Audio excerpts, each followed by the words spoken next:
8 बार लोकसभा के चुनाव लड़े। भाजपा ने अलग अलग जगह से चुनाव लड़ाया, चुनाव जीते भी, और चुनाव जीतने के बाद अटल सरकार में केंद्रीय मंत्री रहे। वर्तमान सरकार में खाद्य एवं प्रसंस्करण मंत्री हैं केंद्रीय मंत्री श्री प्रहलाद सिंह पटेल। इस बार मध्य प्रदेश में जो चुनाव हो रहे हैं उसमें पहली बार मध्य प्रदेश की चुनावी राजनीति में विधानसभा प्रत्याशी के रूप में सामने आए हैं। आप सभी को रूबरू कराते हैं प्रहलाद सिंह पटेल जी से। नमस्कार प्रहलाद जी, आपने 8 लोकसभा के चुनाव लड़े, लगभग आपकी जीत जितनी चुनावों में रही उसके हिसाब से तो आप 40-50 विधानसभा के चुनाव जीत चुके होंगे। पहली बार एक विधानसभा का चुनाव आप नरसिंहपुर से लड़ रहे हैं, कैसा लग रहा है आपको? मुझे लगता है कि ऐसे प्रश्न लोकतंत्र में बहुत महत्वपूर्ण नहीं होते। हमने कितनी जगह से चुनाव लड़ा, बदल के लड़ा, तब भी मैंने कभी इसकी परवाह नहीं की। मुझे लगता है कि पार्टी के कार्यकर्ता का काम होता है अपने विचार को जहां उसको जो जिम्मेदारी मिले उसके माध्यम से पहुंचाना। हम चुनाव जीते तब भी क्षेत्र में गए, चुनाव हारे भी हैं तब भी हम क्षेत्र से हमारा संपर्क कम नहीं हुआ, क्योंकि सामाजिक सरोकारों के प्रति आपकी ईमानदारी पहली प्राथमिकता है। जीत हो या हार हो, लेकिन आपकी वैचारिक प्रतिबद्धता नहीं बदलती है, और इसलिए मैं इसको उससे ज्यादा नहीं देखता हूँ। बाकी लोगों के सामने शायद दुविधा हो सकती है, लेकिन मेरे लिए दुविधा इसलिए नहीं है कि जब भी मुझे जहां से कहा गया और जिन परिस्थितियों में कहा गया वो परिस्थितियां सामान्य नहीं थी। जब मैं बालाघाट का चुनाव लड़ने आया था तो मैं तो मॉरिशस से वापस बुलाया गया था, और उसके बाद फैसला हुआ मैं घर नहीं गया, सीधे क्षेत्र में चला गया। तो मुझे दमोह की स्थिति भी यही थी, मुझे कभी कल्पना नहीं थी कि मुझे दमोह से चुनाव लड़ना पड़ेगा। छिंदवाड़ा का चुनाव मैंने हंसते हंसते लड़ा, इसलिए मुझे लगता है कि, और यहाँ तो चूंकि नरसिंहपुर मेरी कर्मभूमि और जन्मभूमि, अगर मैं एक लाइन में आपसे कहूँ भगवान नरसिंह के शरण में प्रहलाद, तो इससे ज्यादा मुझे कहने की जरूरत नहीं पड़ेगी। दूसरा, मेरे भाई ऐसे मिले, मेरे अनुज मुझे ऐसे मिले कि राजनीति के तमाम लालच और महत्वाकांक्षाओं को दरकिनार करके उन्हें जो मिसाल कायम की वो मेरे लिए तो, मेरे खानदान के लिए तो गौरवान्वित करने वाली है ही। राजनीति के इस परिवारवाद के विकार में वो एक मिसाल के रूप में, और इसलिए ये चुनाव और ये अवसर मेरे जीवन का बड़ा अभूतपूर्व अवसर है, और मैं देखता हूँ। और एक संयोग भी ऐसा बना है कि मैंने जो पैदल यात्रा शुरुआत की तो 40 साल पहले जिस गांव में मैंने कमल अपने हाथ से बनाए थे वो इस विधानसभा का गांव है, तो मैंने वहीं से पैदल यात्रा शुरू की। अभी परसों और संयोग बन गया कि खुद केंद्रीय मंत्री आदरणीय भूपेंद्र यादव जी, उन्होंने मेरे साथ जिस गांव में रात्रि विश्राम किया वो मल्लाहों का 100% गाँव है, सुबनघाट।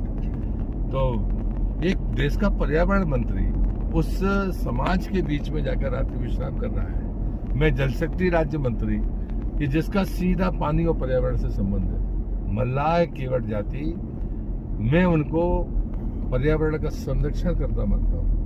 जो कभी भूल से भी अपवाद स्वरूप भी वो परिश्रम करेंगे, अखंड परिश्रम करेंगे, सफलता विफलता स्वीकार करेंगे, लेकिन अगर उनके जाल में कोई छोटी मछली आ जाए तो उसको निकाल के सबसे पहले पानी में फेंकेंगे और उसके बाद दूसरा काम करेंगे। तो मुझे लगता है कि जो ये नजरिया जानता नहीं है, ये पर्यावरण प्रेमियों के बीच में उनके घर में रहना, खाना, रात्रि विश्राम करना मेरा तो तय था, लेकिन भूपेंद्र जी का मैं अभिनंदन करता हूँ कि वो जिस सहजता के साथ उन्होंने कहा कि नहीं मैं तो आ रहा हूँ, रात में वहाँ रुकूंगा, वो भोपाल से चलकर वहाँ पहुँचे, रुके और सुबह 7:30 बजे फिर वापस भोपाल। तो मुझे लगता है ये जो अनुभव है ये जिले की राजनीति के लिए भी अविस्मरणीय है और मेरी राजनीति के लिए भी अविस्मरणीय है। ये घटनाक्रम जो घट रहे हैं ये मुझे लगता है कि ये प्रकृति प्रदत्त कोई व्यवस्था है।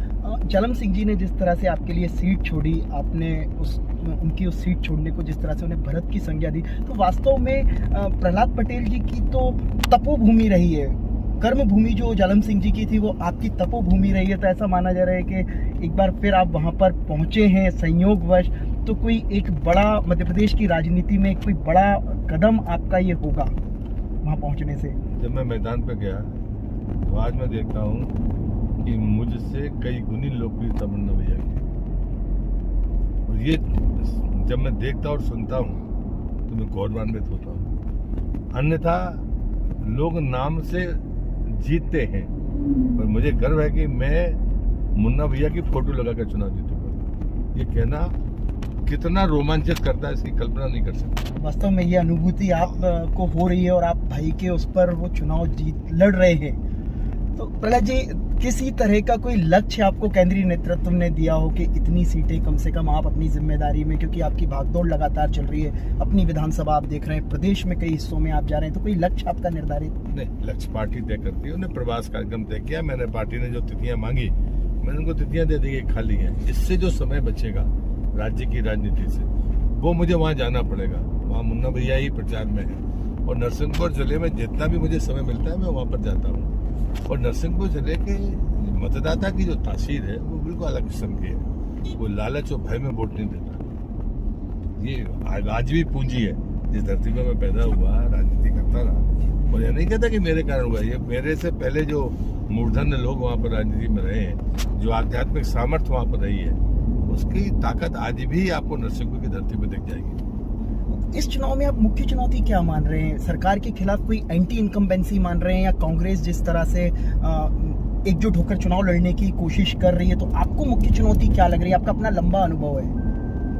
नहीं, मुझे तो कैसा लगा नहीं। मैं मैदान पर गया तो मुझे जिस ढंग से लोगों ने स्नेह आशीर्वाद दिया। मध्य प्रदेश में आपको कैसा लग रहा है? मतलब देख के चुनाव के चुनौती आपके लिए क्या दिख रही है मध्य प्रदेश में भाजपा के लिए आपको? देखिए, चुनाव में चुनौती जैसे शब्दों को मैं महत्वपूर्ण नहीं मानता। मैं ये मानता हूँ कि भारतीय जनता पार्टी की गरीब कल्याण की योजना है, महिला सशक्तिकरण और स्वाभिमान के लिए उसके किए गए प्रयास, और भारतीय जनता पार्टी का जो संगठनात्मक ढांचा है, जो हमारी वैचारिक ताकत है, ये विजय के लिए पर्याप्त है। सामने लोकतंत्र है, लोकतंत्र में सामने हमारे कांग्रेस है, जिसके पास में थका हुआ नेतृत्व, तो वो बेदाग नहीं है। जो मैं हमेशा कहता हूँ कि सामान्यतः मैं ऐसे आरोप लगाता नहीं हूँ, लेकिन मैंने एक आरोप लगाया था कमलनाथ जी पर, कांग्रेस पर, उसका उन्होंने जवाब नहीं दिया।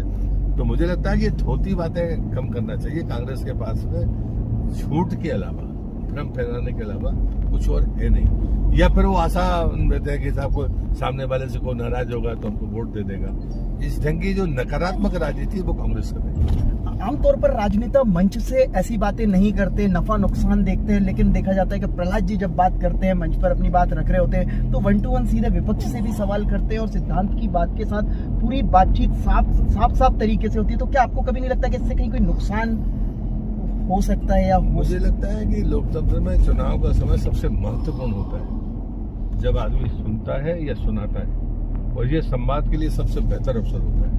और यहाँ पर हमको थोती बातें करने की बजाय मूल्यों की और भविष्य की बातें करनी चाहिए। और हमारी सफलताएं हम गिनाएं, लेकिन हम सब सफलताएं ही गिनाते रहें तो ये लालच पैदा करेगा दूरगामी राजनीति। इसलिए हमें मूल्यों की बात जरूर करनी चाहिए, भविष्य की चुनौतियों को उनके ध्यान में लाना चाहिए कि ये परिस्थितियां सामने आएंगी, हम सब मिलकर उसका मुकाबला करेंगे। हमको भी दिख रहा है, आपको भी दिखना चाहिए, तब तो आप मिल बैठ के कर पाएंगे। अन्यथा वो तो आसान्वित रहेंगे कि साहब सब कुछ यही करने वाले।